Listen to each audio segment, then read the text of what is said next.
ئێمە وەکو ڕێکخراوی نوێگەر بۆ شاند و هونەر لە 11 پێشەنگای کتێبمان کردەوە لەژێر ناوی بابە عشقی ئازادیەوە بخوێنینەوە.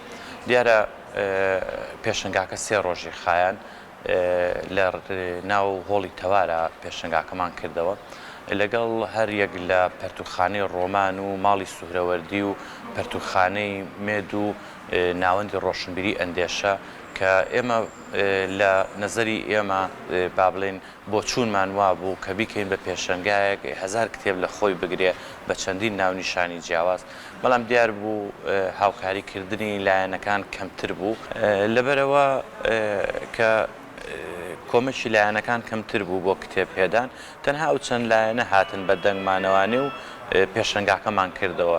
ئێمە لەکردنەوەی ئەم پێشەنگایە ئومێدمان ئەوە بوو کە چینێکی تری کۆمەڵگا، ئەو چینەی کە چینی لاوان و تازە پێگەیشتوانە کە بە نەزەری ئێمە فەراغێکی فکری زۆر هەیە لە ناو کتێبخانە و پەرتوخانە کوردەکانە.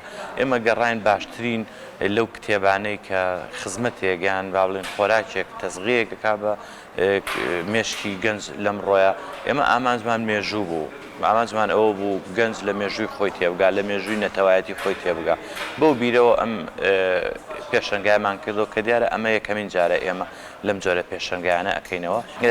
ئەمڕۆ بە تەواوەتی لە هەرێمی کوردستان و لە باشووری کوردستانە خوێنەری جددی نییە بەڕاستی، چۆن ئەڵی دابڕانێک لە نێوان خوێنەر و کتێبا دروست بووە بۆ هەموو سێکتەرەکان و کایەکانی تری ئەدەب و هونەر بە هەمان شێوەیە. بەڵام ئێمە لە 3 ڕۆژی ڕابردووە خەڵکێکی زۆر تایبەت و خەڵکێکی زۆر باش سەردانی ئێمەیان کرد، کتێبیان کڕی، ناونیشانی کتێبەکانیان بەلاوە باش بوو، تەوقیتی پێشەنگاکەشیان بەلاوە تەوقیتێکی باش بوو.